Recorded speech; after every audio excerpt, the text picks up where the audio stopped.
all you awesome people out there. My name is Scott Schertzen, and there's these other people here too. Yeah. So. Wow. Yeah. Exactly. So, yeah. Mr. Robert Manning, Mr. Davion Bussey, and Mr. Scott Schertzen. So, how you guys doing? You doing okay so far? I need to shave. Yes, You don't even have anything there. I do. It just blends in well. You don't have much there. Yeah, but it blends in well. Okay, well. But as always, this is Tales from the Film Set. We're talking movies. We're talking film. We're talking, for me, basically a personal pet peeve that I have going on between two global corporate giants in the New York City area that are screwing over many, many sports fans. And I will go into that because it's well overdue after one full month. Go right ahead, Scott. Hey. Oh, boy. We're going to go into that one. The floor is yours. We'll get to that in its due course. Trust me on that. All right. But it is Cash or Trash for February. Yes. We have 4 movies on tap here, 3 that I have picked up, 1 we've discussed. Rob, you said you had 1 other, but I don't remember what it is. So we're going to double back to that one in due course because I don't really remember it. Do you want me to type it in the chat? Yeah, if you're willing to do that, that would actually be helpful. I know you said it. Sorry, guys. It's okay. So, I mean, I could do that too. I could just like, so, but I guess in the meantime, let's talk about this one. Let's talk about flicks, baby. Let's talk about you and me. You know what's crazy about us doing Cash or Trash? We've done Cash or Trash for the last 3 weeks in a row. We've talked about this movie every single week. You know, I know, but Captain America: Brave New World will make money. The question is, how much money will it make? That's my question on that. There you go. This one right now is closing in on $400 million, and so far has not tested well, in the screeners. This movie right here, actually, the latest reshoot apparently did very, very poorly, forcing more reshoots again. So it is unknown whether or not this movie is actually going to be able to make cash, going to make trash, or whatever it's going to be doing. So, and I forgot who because I put it in the group chat, but this was a couple weeks ago. There was I think it was a basketball player, football player, somebody that was supposed to be in this movie. That part got cut, and he was talking about an interview, but I can't remember who I said. So some kind of a sports player? Or it was a rapper. It was somebody famous. But anyways, they were supposed to be in the movie, and they talked about it, and their scene got cut. Well, the problem in this case here is we have a Captain America movie without Captain America, which right off the bat is kind of like, okay, well, it doesn't have Chris Evans, so do we really have interest? But that's why they made the Falcon and Winter Soldier show, and they're going based on the comics. I mean, he is Captain. Sam Wilson is Seth Rollins. That's who it was, the wrestler. Sorry, and it was somebody. They cut Seth Rollins. So you've paid Seth Rollins to be in your movie. You filmed scenes with Seth Rollins in the movie, and then you're like, you know what? On second thought, we don't need Seth Rollins in our movie. Wow! Because they changed. Thank you. They changed storylines, so it didn't make sense. See, that's the problem. They keep changing. They can't figure out what they want to do. It's kind of like basically another movie with Harrison Ford, Indiana Jones 5, where they had 6 different endings to it, and they only. I don't know what you're talking about. I don't know what you're talking about. That joke is so old. There was a 5th Indiana Jones movie? Yes. That's right. I'm sorry. And you've seen it. No, I didn't. I have not seen that movie. I never even seen the trailer. There was shame on you. There was a 5th Indiana Jones movie. It was called Shrinking with Jason Segel. It's on Apple TV. Yeah, actually, again, I thought he was phenomenal in that. So storyline with the comic books, this makes perfect sense. He is Captain America, whether you like it or not. That is a comic book thing that they did years ago. And that's why one thing you do need to watch before watching this movie is the Falcon and Winter Soldier TV show. Will really help you if you watch that before watching. Okay, but here's the thing. You're forcing other people to watch something else that they have to pay for in order to watch this. Well, it's no different than back when they made the Avengers movie and you technically needed to watch all the other movies that back then there was no streaming services. So you had to either go to the theaters. Which I get that in this case here, but now you're forcing people to watch something on a completely different platform. By the way, the cost of a movie ticket.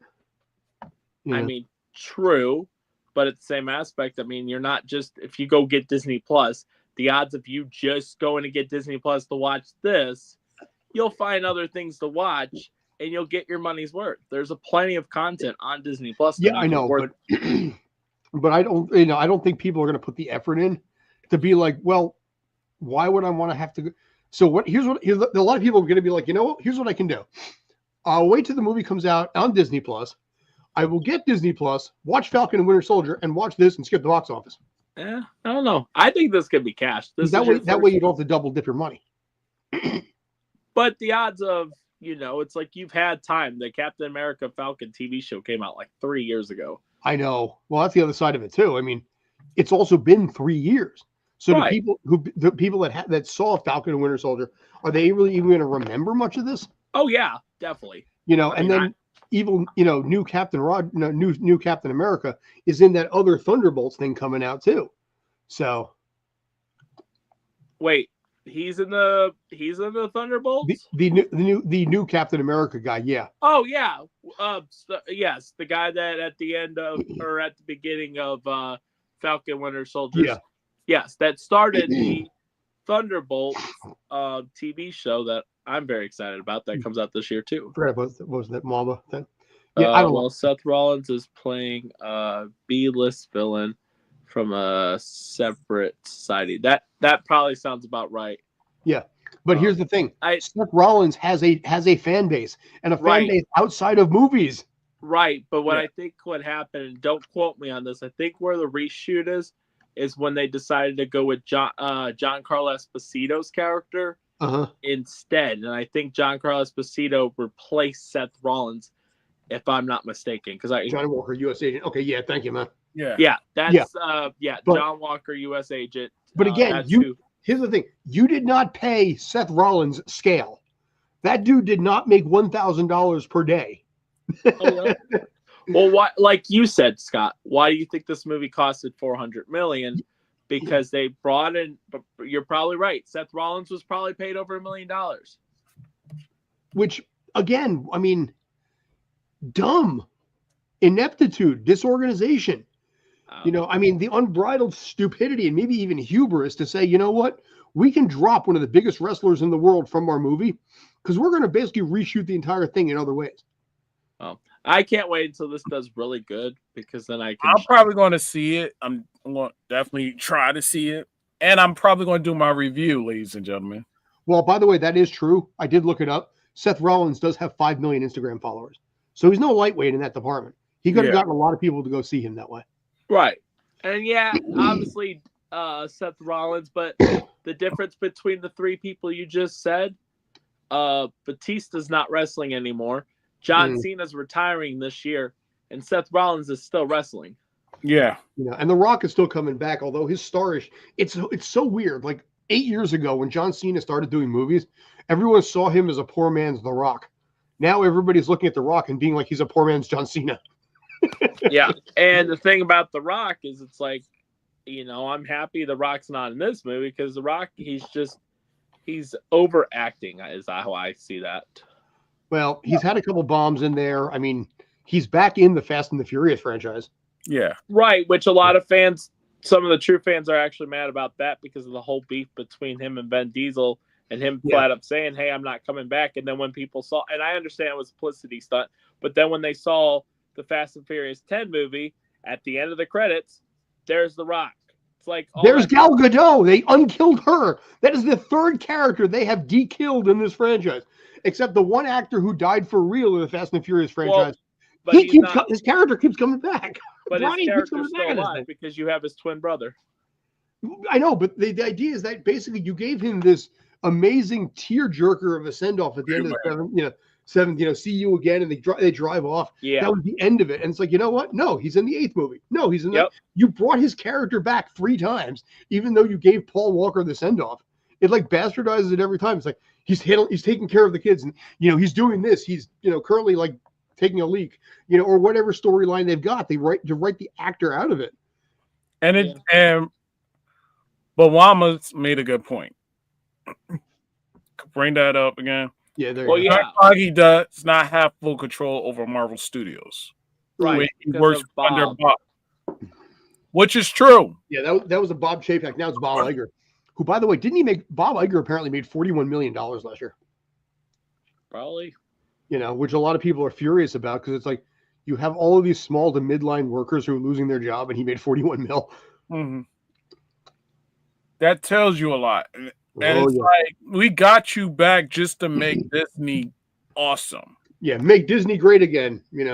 Dama. Oh no, make Disney.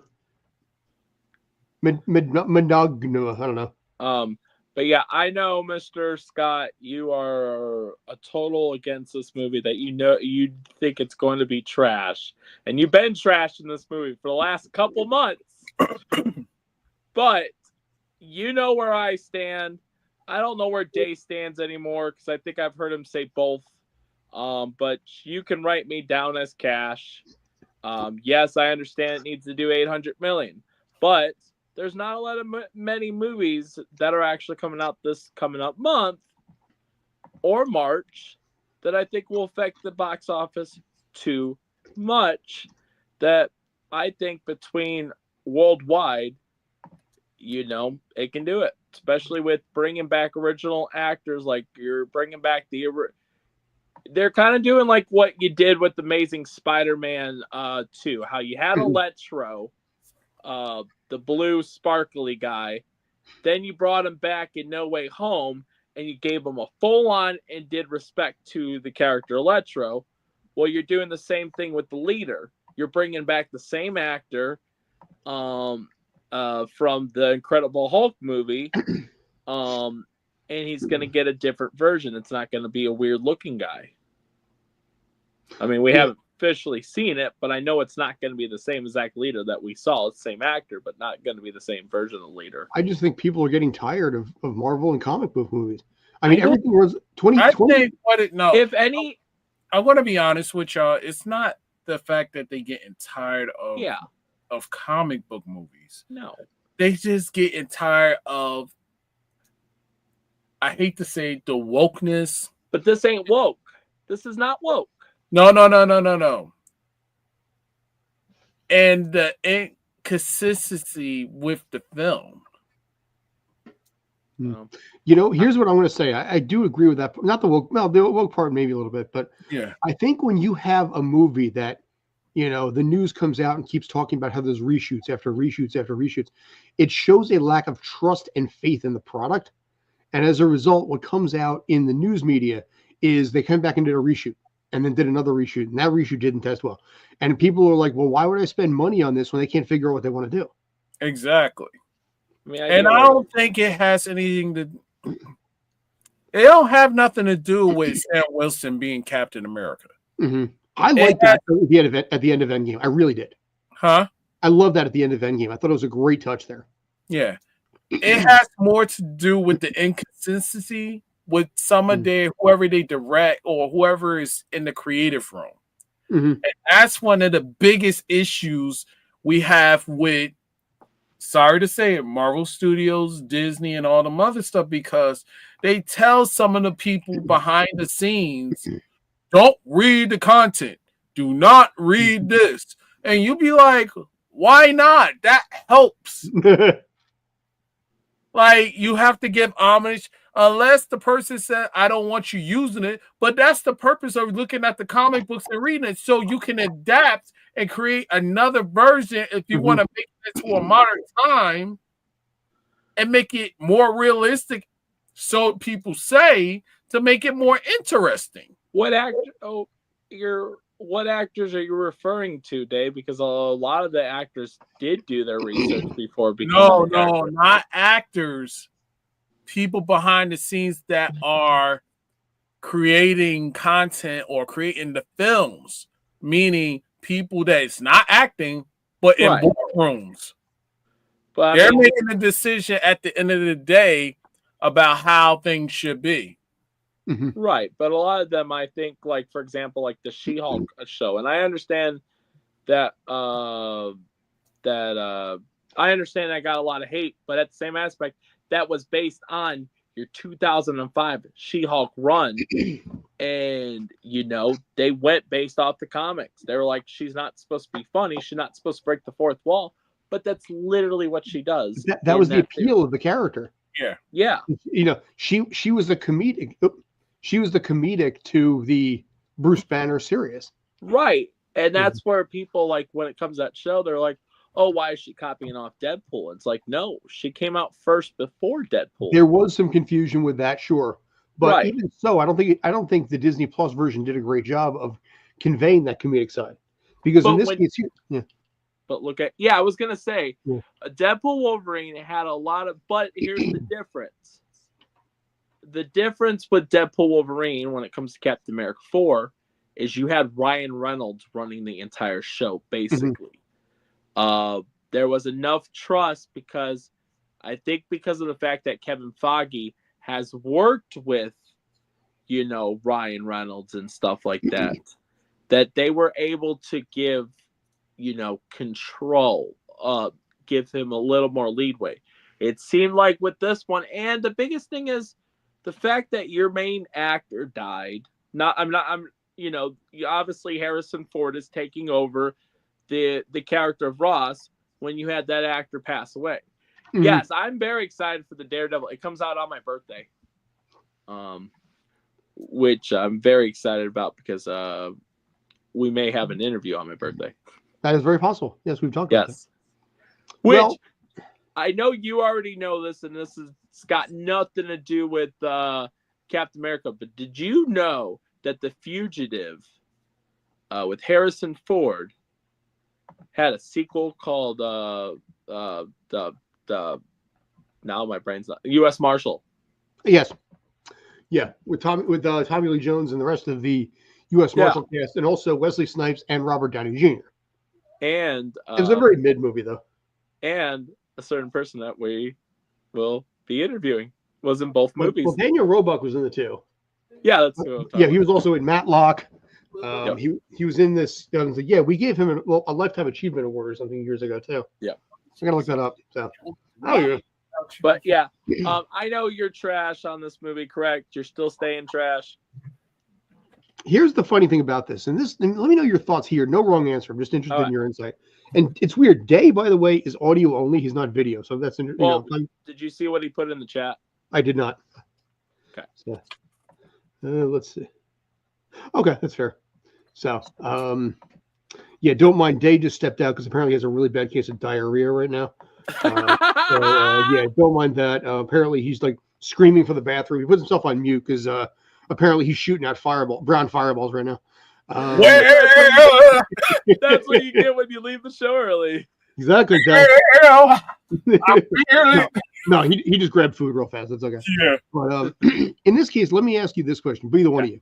So, Captain America, 4 is coming out on February 14th, which is a Tuesday.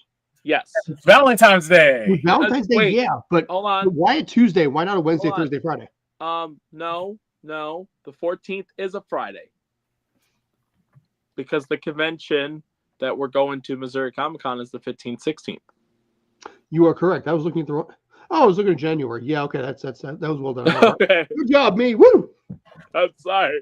I was like, I got a convention the next day. I know it's on supposedly, and this is good promotion. I don't know how this is going to work, but supposedly, if you go see Captain America 4 in theaters, I have to get the details because I just found out about this today. But if you see it that opening weekend, you get a free skin for the Marvel's Rivals game that people have been playing. That's basically Overwatch, but a Marvel edition. But you get a free skin for watching the movie. So I think that's a cool promotion.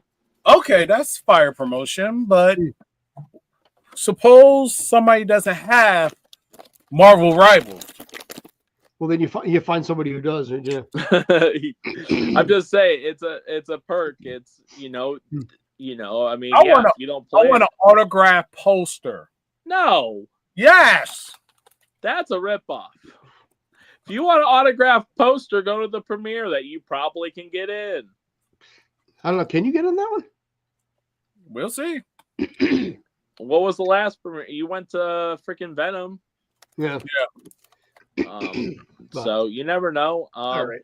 But and Scott, I gotta disagree with your comment of people are sick and tired of a comic book movie, because literally Deadpool Wolverine reached the highest grossing rated R movie and hit over $1 billion last year. Yeah, but here's my question. In the last 5 years, how many comic book movies have broken $1 billion? Well, I'd have to look, but most if you look at the ones say from 2000, you know what? Actually, let's do that. But she also, it was the Joker. In a way, that's not a fair exact statement, because of, well, actually, No Way Home made $1 billion. It did? No Way Home, yes. Yeah. And that was the first movie after COVID. COVID hurt the box office, and the whole digital streaming has hurt the box office. Yes, I get what you're saying, Scott. What's within the last 5 years, what comic book movies are actually making the thing? And like we've discussed over and over, that, depending on what the movie is and depending on how many movies are coming out the same month nowadays, because tickets are so expensive, but I mean, Deadpool Wolverine was a good case. Yeah, but see, if you look at, this is the amazing part, looking at all the comic book movies that have made over $1 billion, okay, only one movie has actually made it. I'm sorry, correction, 2 movies have actually done it since 2020. Right. But and yet, 2015 to 19, we have 1, 2, 3, 4, 5, 6, 7, 8, not 9 movies from 2015 to 2019, but only 2 movies from 2020 on. Because, well, you should know, I mean, we do know, is COVID hit the box office. Yeah, but COVID's a thing of the past now at this point, man. But it's not, though. Because of what I mean by that it's not in the past is because of COVID, they have heavily done the streaming service. You did not have streaming service as much as you do now that you had back then in 2019, 2020, before 2020.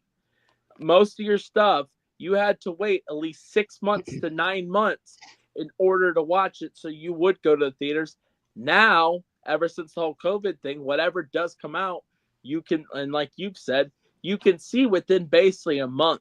Usually, it'll be on digital within a month now, and that's. So what you're saying is, because of their decision to do things certain ways, that's okay then? What? Well, I mean, what you're saying is that basically now that they just flush these things out in just a few weeks, there's no sense of urgency to go see a movie. Well, so you said their decision to do that. You flat up have said that. I was saying what you've said. We've talked about how you've stated that, because like you said, people are just going to wait for Disney Plus. You said there's a possibility people will wait for Disney Plus, which would probably be about a month or something after the box office. But I'm just saying, when you're comparing, what movies have hit $1 billion, it's because of, like I said, I believe it is because of COVID, because not everybody, there's still people that won't go to the theaters. There's people that have became claustrophobic ever since the whole COVID thing that are still germaphobes. I mean, I hate to say it, but there are still people like that. Oh, yeah. But Deadpool Wolverine was a good example that you can still hit $1 billion with a little nostalgic, and same thing with No Way Home. I get what you're saying there, but there's also been a lot of other stuff that Disney's done that wasn't movies that were turned into Disney Plus shows, and you can't really see what the profit is on those. But you can't. But Disney Plus has already shown in several ways that their streaming numbers have been terrible. Skeleton Crew is the latest example. Skeleton Crew's first 2 episodes did not even break the Nielsen streaming top 10. And I went to go see that, and it was really good. A lot of people have said Skeleton Crew was really, really good. But at this point, nobody cares, because it was like, it's on Disney Plus. I mean, it was one of those things that I think a lot of the previous Star Wars content kind of killed the whole thing. Plus the constant decision to be like, we have this franchise. No, we have, this trilogy. Nope. And now, I mean, even the Rey movie has lost another writer. So they can't get their crap together on this to get the next stage going. So people are kind of like, yeah. And I think, honestly, the oversaturation has destroyed a lot of the fans of Star Wars, because there used to be a magic and an intrigue and anxiety I mean, when Force Awakens came out, I remember I was there with a buddy of mine. I mean, you know, when you have like, you know, like the movies, you know, you have the trailers, you know, and this is Star Wars 7. You had the trailers, you had the commercials, Right. and then finally it closes out, and then it just, you're like, oh God, here it comes. And I literally told Sheldon, I'm like, dude, I'm nervous right now because Right. there was just this anxiety for the first time in 10 years. We have like another story in the Star Wars, you know, mythos, you know, and it was Too bad those sucked. Listen, I did not have a problem with 7 for the most part. If 8 and 9 held true to what the original vision was, but then Rian Johnson's like, haha, JK laws, you know, and killed the whole thing. You know, right. I mean, they kept changing writers. Yeah, I mean, the original plan was that Luke was going to be married, have a couple of kids, and his kids were going to assist Rey. Right. You know, and there was a scene in the third one where Rey is levitating with rocks around her. That was supposed to be Luke. That was supposed to be him showing off that ability. So this was, and like I said, they wanted to go with a different movie, which the movie was good, but as a sequel, it was terrible. Right. You know, so. But I know what you're saying, Scott. I mean, but like, well, it was a Star Wars show for kids. Plus, people enjoyed. Well, yeah, a lot of people enjoyed X-Men '97. Although they killed off Gambit, my favorite character. But not for long.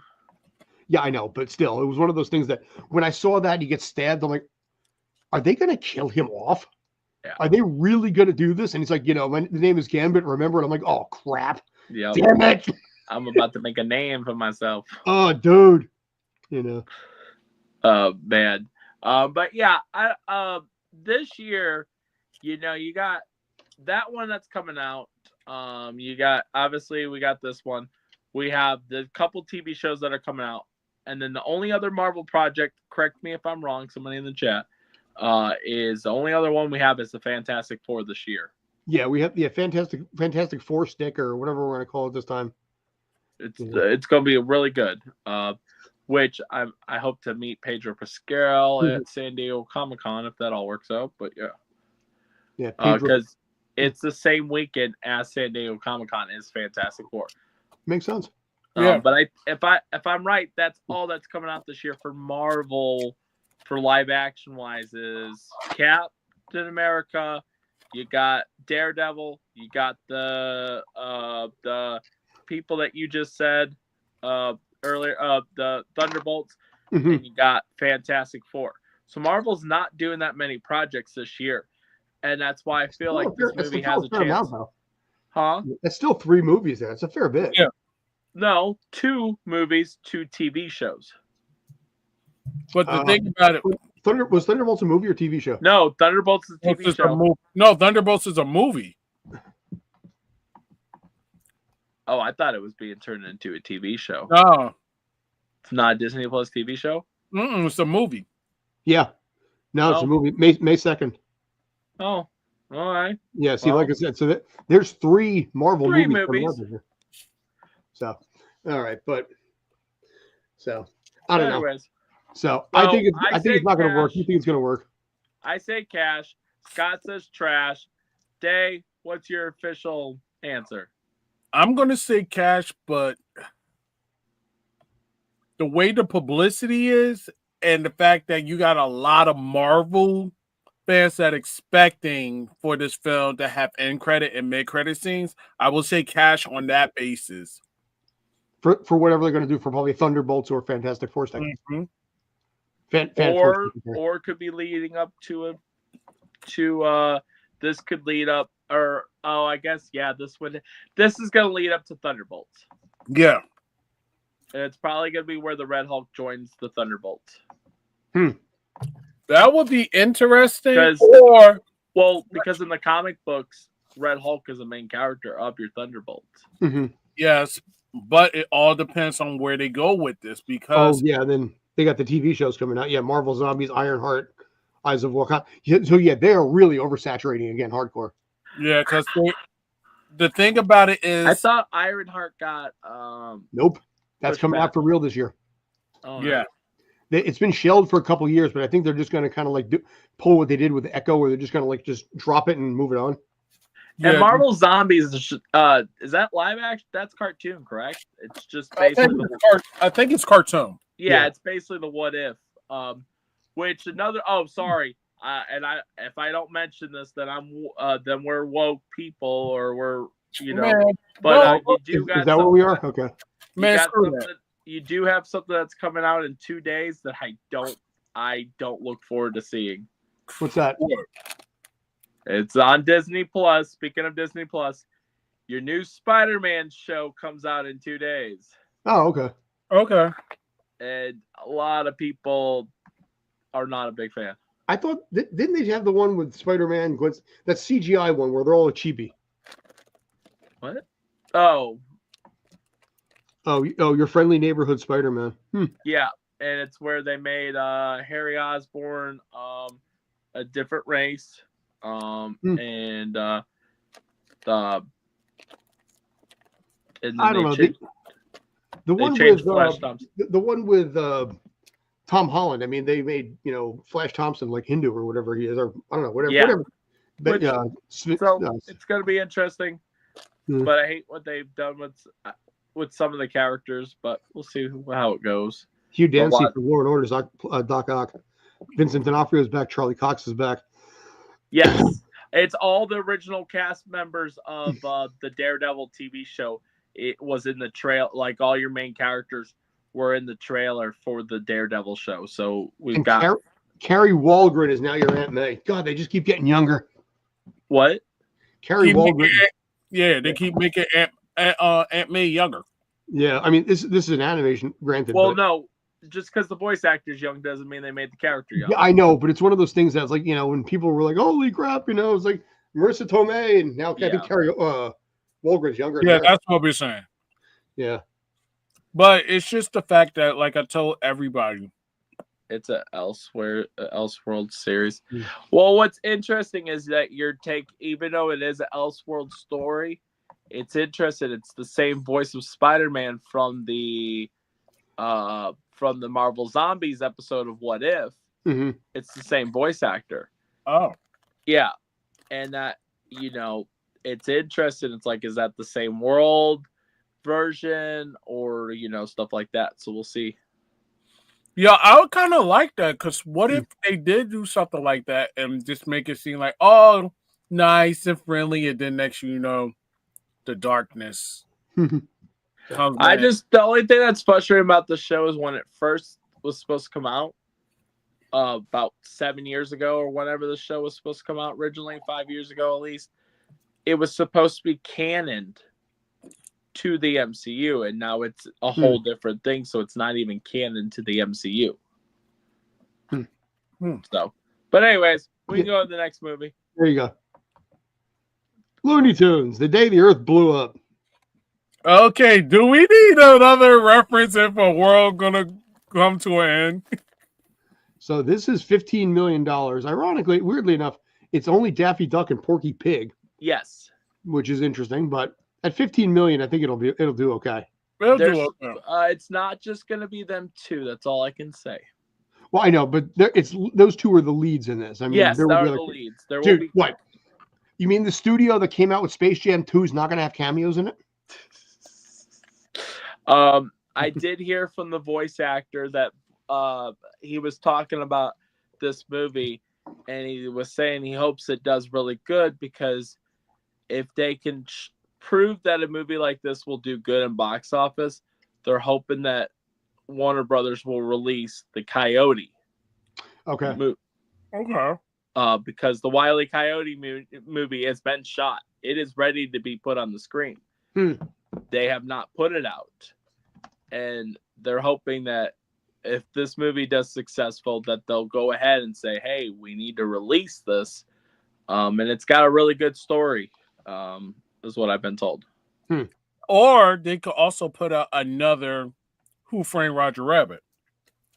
Yeah, they tried to launch that a few times, but just never worked out. Yeah. Hmm. Which it's ironic. Jim Cummings' first voice acting appearance was on Roger Rabbit. He was one of the bullets. He was one of the bullets on there. So was Pat Buttram, if I remember right. Yeah. Yeah, Jim Cummings. Oh, sorry. No, I thought he had stuff earlier than that. I don't know. He went that way. Let's go. Mhm. I could be wrong, but I could have swore he said his first voice acting gig was that. I could be wrong. Oh, let's see. Let's scroll down. Scroll. Yeah, scroll for 30 minutes. No. Scrolling.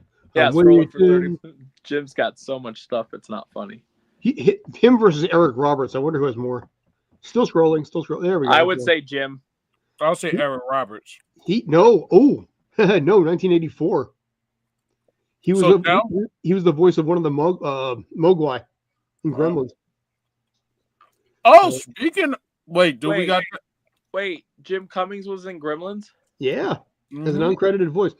Also, Winnie the Pooh in 1983, but that might have been a re-release. I'm not sure. Castle in the Sky, the Miyazaki film. Kingdom Chums in 1986. The Transformers. He actually did three episodes of that. When did Roger Rabbit come out? 88. Oh, I was thinking Roger Rabbit was younger. Okay, never mind. Yeah, maybe he was stating that it was the first time he was in a motion picture. Could be. He was in the Garbage Pail Kids movies, 2 voices. Greaser Greg and Matt Nerd. That was not good. Yeah, no, sort of the product of its time. You almost made me choke on my lightsaber. Lightsaber. We come from the era of the 80s where basically it's like, I'm going out. Okay, come back when the lights are on. Nowadays, it's like I got to put on your ID chip, your bubble. You text me when you get text me when you get down to the block. Text me when you get left. So with this only being 15 million, easy cash. Yeah, I think so. Yeah, it's just depending on, really depends on where it gets actually marketed out to. Mm-hmm. Of course, AMC. Of course. Yeah. Well, no, I'm saying what states. Like I know my theater's not getting this movie, but that doesn't mean anything. But I'm wondering if it's going to be it should be a worldwide, but is it a worldwide? Is it US only? It has already tested very well. That's good at this point, so yeah, it's. I mean, it's Looney Tunes. Of course, it's going to do good. I mean, as long as it's not Space Jam 2, we'll be fine. Which was done by a known basketball player. Yeah, well, see, that's the thing. The first Space Jam movie was great. What was special about it to me wasn't Michael Jordan, although that was part of it. Yeah. But it was the cleverness of how they brought him back. They bring in the skill and the fact that you have Patrick Ewing and Shaq and all these players, who were basically, Karl Malone. You had all of these guys who were the king of their game, deliberately playing badly, and it's like you got them to do that. You're not going to see Steph Curry do that now. Wait, Shaq wasn't in that. No, he wasn't. But Patrick Ewing was, Karl Malone was, Tim Robinson. Yeah. So you got a lot of the big names from '96. No, Rodman. No, Rodman didn't come onto the scene until the late '90s. No, I meant he was in the movie. He might have been, but no. Okay. Okay. It wasn't. Yeah. Rodman didn't get big until he left Dallas and came to Chicago, because then it was him, Scottie Pippen, Michael Jordan, and Tony Kukoc, led by Phil Jackson. And that I remember that era, dude. Nobody beat that team. Yeah, they won. And people argue with me. They basically won 6 in a row. And what I mean by 6 in a row is he did 3, left for baseball, did horrible at baseball, and then came back and did 3 more in a row. Yep. Hey, he hit Michael Jordan hit a home run in spring training once. So credit to that. And he hit a little grounder single. But yeah, no, that first movie was clever because you had the biggest athletes, biggest basketball players at the time, lampooning themselves and doing comedic stuff that you'd never saw them do before. Right. And that's where it worked out. This one was just like, my dad doesn't get me. My son needs to be get involved in sports and shit and stop playing video games and damn good. And then you got the AI being like, hey kid, you can play games. Okay. I mean, like I said, it is literally like Robin Williams' Hook in an AI world. It is exactly the same movie there. So. And I mean, and the thing that I loved about the first one that made it so special is it's like they were able to relate it with Michael Jordan's act. It was like a biopic in a way. Yes. The stuff that happens at the beginning, and then his little press conference, how he just lost his dad. That's all actual stuff that happened to him.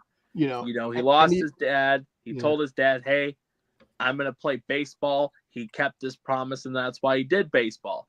And I liked how they were able to like kind of not make fun, but how they were able to have fun with that. And having Wayne Knight in that movie, being Bill Murray, and having the voice talent that you have in there, like Billy West, Bill Farmer, Maurice LaMarche, Danny DeVito. I mean, you have so many different movies, and I've seen that movie over 100 times. Still one of my top 5 favorite movies of all time, because when I was a baby, my mom in the thing I had Space Jam stuff all over. I'm from Chicago, so that's a movie that was If it's not that, I love Michael Jordan. For you. Yeah, your mom is awesome, bro. Yeah. So Blues Brothers. I just wish she would have known that Pokemon was still going to be a thing 30 years later, because that's why she didn't. I have them now. But she's like, I didn't get you the Pokemon balls from Burger King because I didn't think this would still be out 20 years later. I thought you'd be out of it. And my father always wished that my grandmother did not, in fact, throw out his Roger Maris and Mickey Mantle rookie cards. Oh. No, and I'm pissed off at the fact that I destroyed my Teddy Ruxpin. Oh, yeah. My name is Teddy Ruxpin. Can you and I be friends? Or if you had an original Death Star. That commercial made me sad, by the way. That was the because I grew up without any friends, and I wanted to have friends, and like Teddy Ruxpin wanted to be one. But so, move that camera before you handle what you're handling there, Rob. So no, sorry, I thought you were picking your nose. So, all right, so we're moving on to, and this is a little different in this case here, Bridget Jones 4.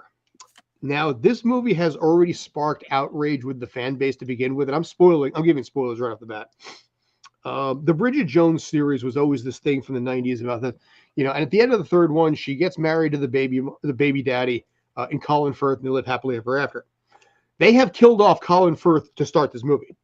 So the fans who have been there through, Renee Zellweger, Colin Firth, and Patrick Dempsey, Hugh Grant, and all this kind of stuff, who've grown with the entire franchise across decades. She finally gets her happily ever after. She marries the baby daddy. Everybody's happily ever after. And they just killed him off screen. But he shows up in the trailer. So a lot of the people that have gotten early screenings, I don't know how it came out, but a lot of people who saw him in the trailer and then find out he's dead in the movie were pissed. Because my thing is, they should end this. They should. They never did a sequel to a sequel with this. I've never even heard of this. The 4th movie in the franchise. They should have dropped it after the 3rd one. Yeah. So like I said, the third one, she gets married happily ever after. There you go. What is the first one called? Bridget Jones' Diary. I've never heard of this. I have. It was big. It was big in the 90s. It really was. But like I said, I'm going to say cash. What's the budget? 15 to 18 looks like. It's doable. I mean, it's probably going to make more than that. Yeah, it's probably 28 million, or I'm sorry, 28 day or 42 day shoots. It probably wasn't that bad.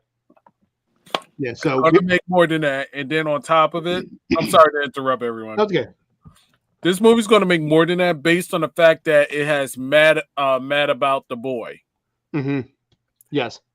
So this is some people's release moment. Mm-hmm. So it's gonna be cash. Is anyone even talking about this movie? Not much. It's gonna be released on Peacock. Oh, so it's not even going to theaters? Nah. Yeah, see, here's the thing. Bridget Jones, it depends on your era. The first Bridget Jones movie came out in 2001. And the second one came out in 2004. So the Bridget Jones Diary and Bridget Jones Edge of Reason were pretty big in early 2000s because it was a girl-centric movie, but it worked. And Renee Zellweger, in a lot of ways, was kind of riding her high at that point. It was probably her stock was pretty high at the moment. Then they came out with the third one, and now the fourth one. And then there'll be a musical version, and there'll be a reboot or something. And it's just like, was it Mean Girls? Yeah, it's gonna be like Mean Girls without the music. Yeah. So how can we count how can we do cash trash on this movie We if it's going? don't have to necessarily, but I figured I'd bring it up out of curiosity. Okay. Just because of the fact that it was like, oh crap, they have another. And again, because of the fact that the Bridget Jones movies were big in the early 2000s, I Yeah. figured let me throw it in the mix. How about Okay. this? Besides saying Cash is going to have more views than your average sitcom show. It will have more views than Skeleton Crew. Yes. I don't think so because you keep putting. I want to know what actual Skeleton Crew's. I have not heard one single bad thing, and I've heard a lot of people have seen it. And you keep attacking Skeleton Crew. I want to know what Because- actual. I'm attacking the watch minutes of Skeleton Crew. Huh? I'm attacking the watch minutes of Skeleton Crew, which is the lowest of any Star Wars project on Disney Plus. And it's not I don't trashing the believe film. that. No, Rob. It's not trashing it. It's just the fact that people don't have faith in anything that's Disney at this time. I'm saying if he's saying this has the lowest viewing, I Yes. don't believe that because of how Because much people, because of how much trash the other show that actually got canceled. yeah, but it's because how they've been trashing. Look, Disney has been screwing up big time. Let me see what it says. Had less than 382 million watched. Premiere for the premiere, Yeah, for the first 2 episodes. right? But I'll- as of now, like it's over. Where does it view, or are we able to find that? Or that just said premiere. I'm just curious because Yeah, but if the premiere couldn't pull it, then basically why would the final episodes pull it? Yeah, and it got to be something big.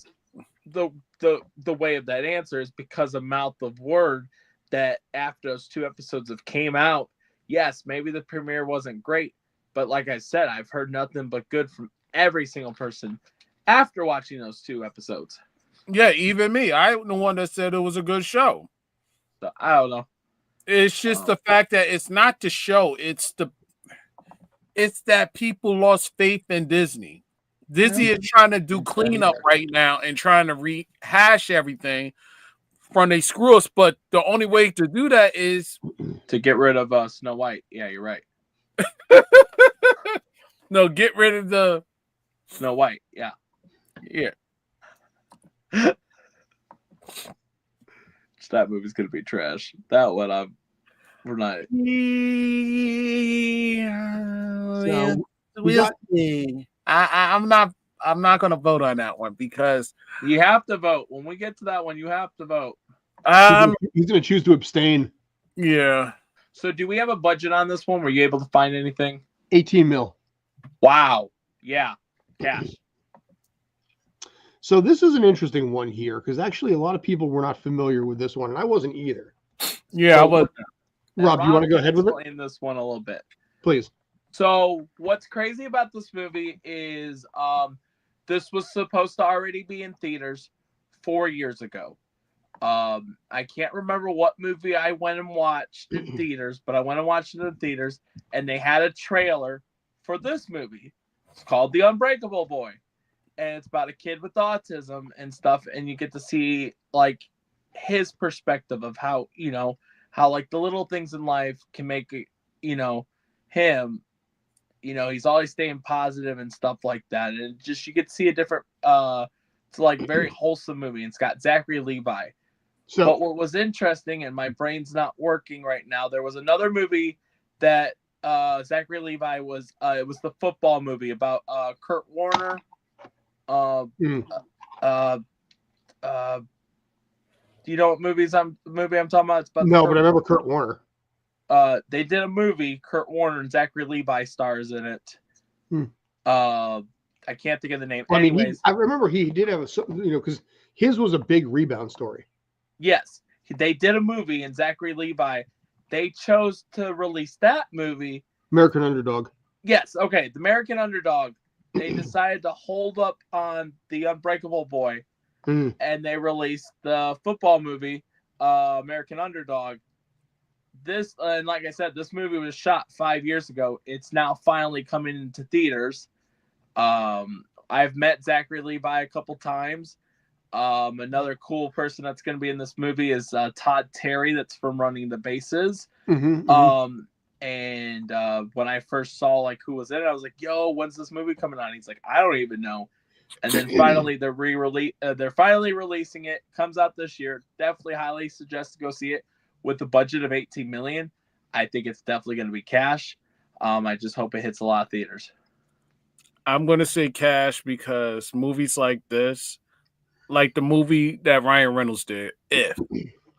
Which one? The one coming out with Brian Morse? No, Ryan Reynolds. He did a movie. I think The Imaginary Oh no, Friends. the one I'm talking about hasn't come out yet. Where his dad has cancer. Huh? Sorry, go ahead. I'll get you caught up. He has a movie coming out with Brian Morse from The Outsiders and a bunch of other stuff, where his father has cancer. Oh, okay. I was there. Oh, Oh, yeah. Oh, yeah. That movie's good. I saw the trailer. I didn't see the trailer yet. So I didn't even know there was a trailer. Or, I just took the paycheck and ran. All right. So what this it reminds me of? It's not an imaginary movie like with that or CGI. This is just a heartfelt film that's coming out where it probably will be a tearjerker. and it's promoting autism. Autism. No, and So I'm that alone. and well, 9 times out of 10, I can't say, and I'm not bashing anybody that's autism or anything like that. What I'm saying is 9 times out of 10 with films that have autism doesn't really do They don't that. get it right now. But Yeah, I'll be interested. Yeah, go ahead. I have a unique take on this, but go ahead. But I'm not trashing this film. I really think it's going to be cash because it's actually going to be sentimental. It's going to be sentimental because I do have relatives that have autism, and I'm definitely going to go see this. Yeah. Well, I don't think I will. Okay. You know, because I'm going to look at it through a very keen eye and probably a fair degree of agitation and annoyance. Because I came from an era where we people weren't autistic. We were just dumb fucking retards. So I would look at a movie like this and be pissed off that I wasn't treated like properly for this. You know. But I you mean, for will give God's it a sake, shot. when I was 13 years old, I had gymnophobia. And if you don't know what that is, look it up. You know, because of just the anxiety that I went through. So a movie like this would probably flip me the wrong way. And it's not about the movie itself. It would just trigger like what could have been on my side if people actually paid the fuck attention. So you won't even give a movie like this a shot without no, even dude, look at how triggered I already am just from the conversation. Do you think I want to sit through an hour and a half movie?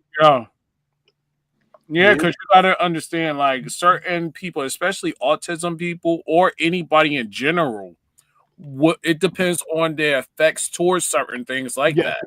You know, I get that. I play with this all the way through every show and every conversation. These are Lego pieces that I have down here, and I am constantly playing with them throughout. Yeah. You guys don't necessarily see it. I don't think you probably don't see much movement, but I'm sitting here playing with these things and taking them apart and putting them together during every show. So, and I also have a bottle cap that I'll play with too. They're all just sitting here. So, but yeah, a movie like this would be a little weird. I will say that Drew Powell, who played Butch Gilzine on Gotham, was somebody I stood in for back on Gotham. So I did see that name. That surprised me a little bit in a positive way. I would give the trailer a watch. I'm not saying you will watch it, Scott. You have my word. I'll check it out. I'll check out the trailer anyway. Just watch the trailer, and if it's exactly what you think, what you're explaining, then you know. Okay. I had to have a conversation today with somebody about how I operate because they didn't get it, and I had to literally tell them, like, dude, there's autism here. And they got it after that, but it was one of those things that it's like I was forced to have to explain why I do things the way I do. But I grew up. I understand. I worked a job 20 some odd years ago. I remember it pretty well, where I got the nickname of Norman Bates because I would sit there in the rocking chair, and I would just rock, basically in the chair, and I just rock back and forth because that's how I have to keep moving. I got to keep doing stuff. So even basically when I'm at the job, I will sit there. I have a swivel chair. I will sit there and I'll talk to people and I'll just swivel back and forth in the chair. And I have to tell people, it's like, dude, it's how I got to relax because if I stay perfectly 100% still, I start going crazy. Yeah. Even right now, my left leg is jiggling. So I have all these things going on, and growing up, I was told, sit still, be quiet, do this kind of stuff. I couldn't, and as a result, I was disruptive, inattentive, and, dismissed by adults. And I think that's part of the reason why a lot of people has issues with so-called normal people, because so-called normal people, because maybe they're the dysfunctional ones, and the people that are weird, kooky are the normal ones. Yeah. Because you're riding around your whole life being controlled and being told how to live, how to eat, how to sleep, how to have. You should have a family. You should have this. You should have that. Besides just trying to find your own happiness. Yeah. And that's the major problem with today's society. A lot of people are trying to dictate how life should be. Yeah. Like even with your own house is in order, but you're telling me how to run mine. Yeah. Like with me, I hate to put race in, but I have to, because I actually put a post up how, as a African American man, I'm supposed to be a certain way. Supposed to be silent, strong, quiet. Yeah, I am that, but I also have a goofy side. I need to be silly. Yeah, see, I like that side of you. I need to be silly. That's the good side about you. I know, but I need to be silly, because you don't know the amount of stress that's being put on me. Yeah, with that job. We talked about that before the show started. No, not just the job, life in general. Yeah. And people think, oh, you're being goofy, you being weird. Yeah, but you got to understand the reason behind it. You got to understand that, oh, he's doing this because he probably having a stressful day, and this is his way of relaxing. And it works. Since when are you not allowed to be goofy is my question. His job won't let him. Job won't let me. Life won't. I do it because it actually calms down the clients, and now certain people are starting to realize how I talk to people. They're like, "Oh, you do talk to them in a humane way, but you also show them the silly side because you're showing them that you're human as well." Yeah. But life in general, because people are not happy with themselves, that's why they're a stickler to the way society is. That's why there's a lot of that's why there's a lot of people that are unhappy. You don't make other people make you happy. You have to make your happiness in you. An inside job, as they say. Gotta be your authentic self. And then the other issue is you got a lot of people that consider being rude to people happiness. Being disrespectful to people is happiness, which is not correct. It's just hiding more hurt that you have, and you just implement it in other people. So the thing about it is, we live in a society where we think, oh, I'm big bad in this. No, we're not big bad. We're human, just like every other country, every other human. It's just the fact that other people consider it as, no, you got to be a man. Oh, you got to be this way. Oh, you got to be that way. Right. Not knowing that people have triggers. And there are people that are trying to conceal their anger by doing stuff that is positive and comedic. Because trust and believe, if people snap, it's not on them. It's because you pushed them to snap. Yeah. Eventually, basically, you start to crack. And I've always thought about this myself. The fact that I am not in jail, dead, or in a mental institution is somewhat of a testament to, the people that have helped me get to where I am now. I had a recent revelation on something that rocked me to my core a little bit this weekend. I've worked through it. It's okay. But it's one of those things that, I can let it beat me, or I can be stronger and grow from it. That's what it comes down to, and I'm not quite at I'm not going to go public with it. I can't, but just some things like that. With mine. So Look, when I say life, the amount of resumes I put in for different jobs and I get turned down every single time. Yep. And I still keep doing it. You want to know why I keep doing it? Because guess what? Eventually, I'm going to get a yes. Mm-hmm. As long as I live, eventually, I'm going to get a yes. So I keep doing it, even though I'm frustrated, even though I'm angry, even though I felt as though the world is against me because of whatever. Whether it's because I'm black, whether it's I'm not considered what black is, whatever it is. I'm like, yo. Number two, a lot of stuff that fell on me with life, with family. I had to pick up the slack. I had to sacrifice. People don't realize I had to sacrifice a lot. Meaning I had to put down my dreams. I had to put down my goals for the time being because I had to sacrifice. Nobody gave me an opportunity. I had to work for mine.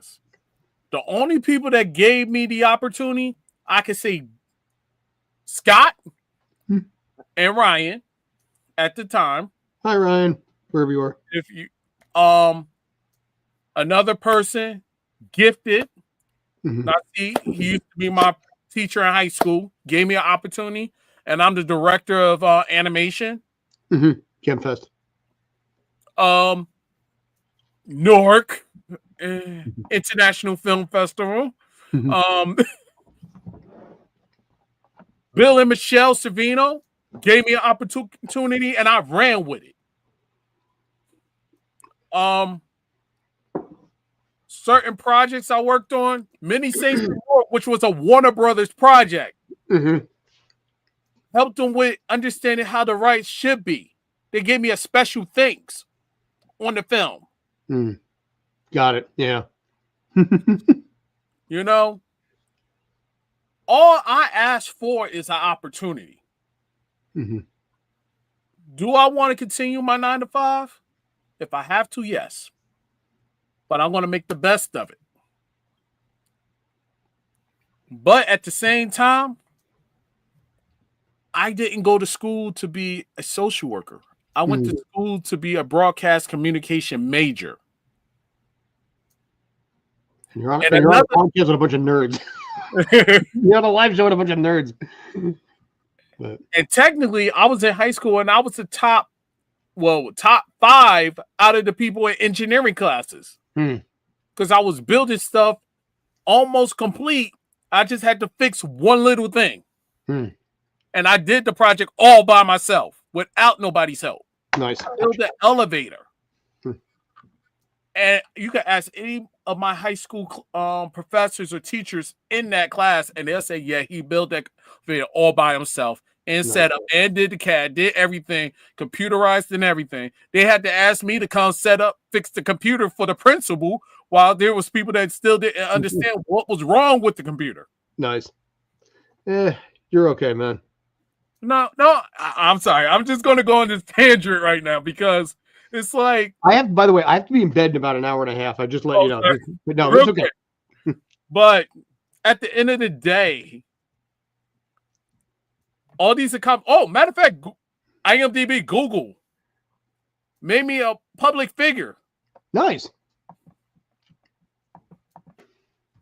You know, it's just the fact that my main goal is to basically work in the top production companies and make sure I develop great products for audiences.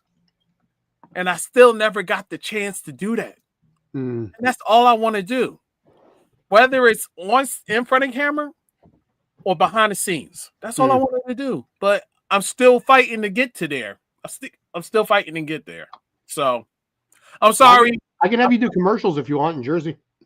Hey, I'll do it. All right. We'll talk. Okay.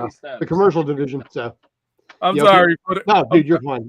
Don't apologize in the slightest, man. You're fine. And now one tangent to another tangent. Scott's got. Yeah, I was gonna say, he took all the wind out of my tangent sail here.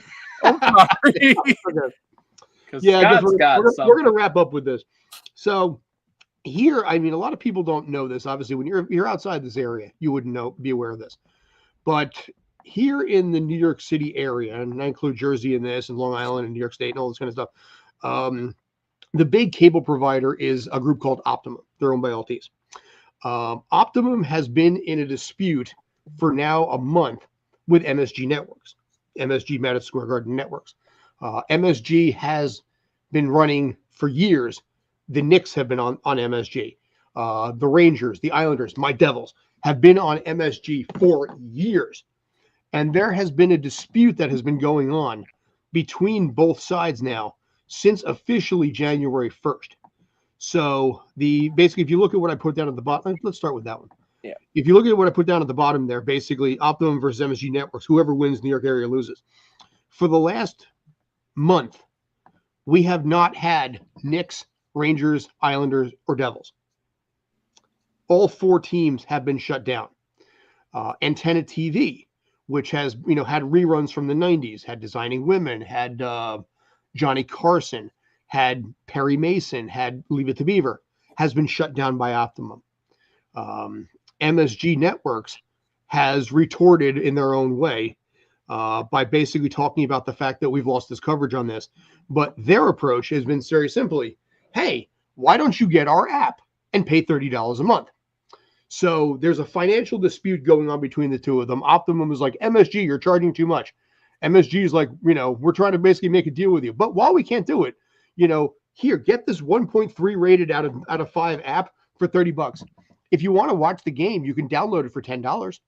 So the Devils are playing right now. I have not seen a Devils game all year since 2025 started.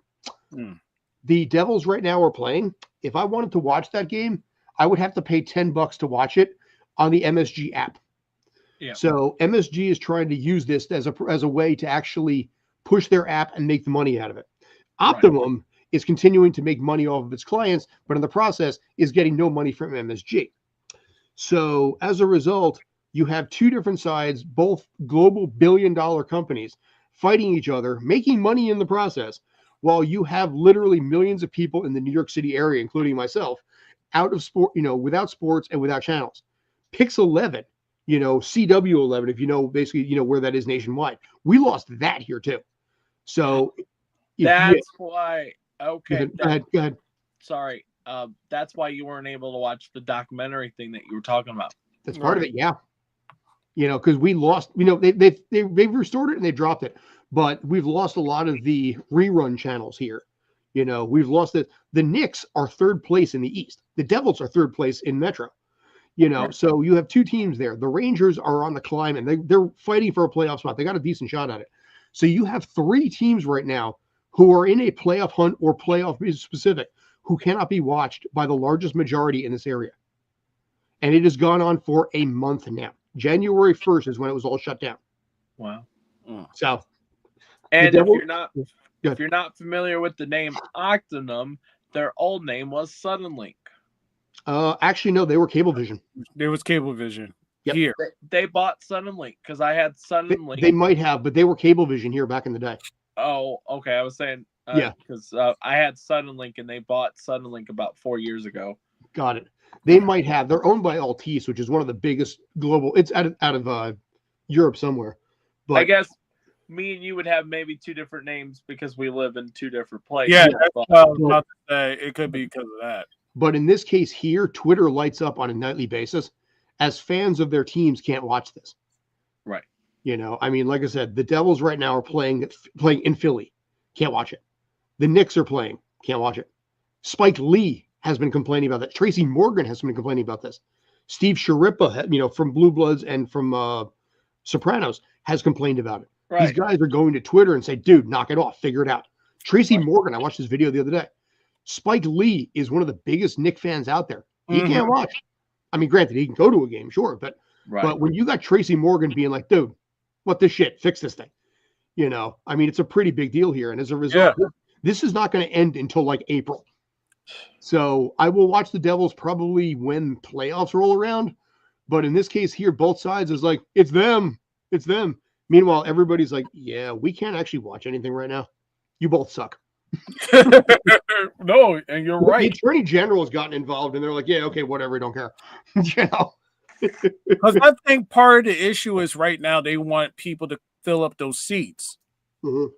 And I think that's one of the biggest things. Like, I've been to a New York Knicks game. I haven't been to a Devils hockey game, Mhm. but I have been to a New York Knicks game, and it's a great experience. Oh, yeah.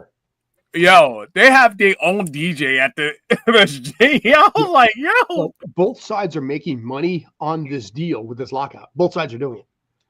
And as a result, there's no rush to be able to fix the issue going on. So everybody who wants to watch their teams can't do it. You know, the Devils are playing on TNT on Wednesday. I have already commandeered the TV from last week. You know, I have put it in the schedule. I get the television Wednesday because I'll get to watch my first Devils game of the year at 7:00 because they're playing at the Rock against the Flyers.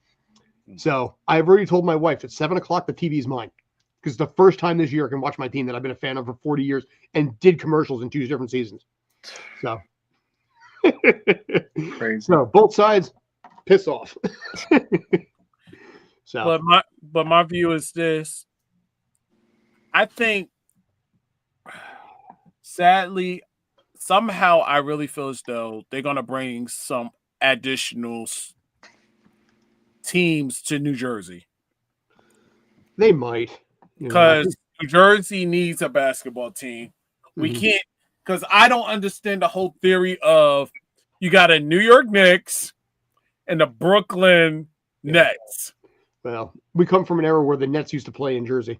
Yeah. But there'll be independent teams, but they're not going to have anything else here. But Rob, you had one more thing. We got to start wrapping this up though. Yeah, I know. That's why I was trying to put it in the chat real quick. Yeah, so I just want to give We'll come back to the strike. I promise you that. Okay. Quick promo for anyone that's watching this. We do have a convention coming up Saturday and Sunday, Little Rock Anime Festival. It is obviously in Little Rock, Arkansas. They're the same company that we have done press for other shows like Arkansas Comic Con, the Northwest Arkansas. Basically, if it has the name Comic Con besides San Diego Comic Con, it's ran by the same person. Wonderful show, has amazing guests. The one that I'm looking forward to meeting the most is Bill Farmer. And if you don't know that name, that is the voice of Goofy from the 80s, since the 80s. And he was in Space Jam as well. So I'm very excited. He's one of the main reasons why I'm going for this one. And so we want to just give them a huge shout out and thank them for letting us do press at this event. So I hope we can get some good content, some good photos, some good interviews. And yeah, so that is Little Rock Anime Festival. Go look it up. Go check out the website. Go on Facebook. Just type in Little Rock Anime Festival and you'll be able to find them this coming up weekend. Nice. Well done, sir. All right. You want to wrap this thing out? Yeah. Did you? Yeah. So is that everything? I think so. Yeah. Like I said, I got to wrap this up myself, and Dave probably has to get up in like 2.5 hours. Yep. So, maybe all 3. right, guys. Well, that's Scott. That's Day. I'm Robert, and this is Tales from the Film Set.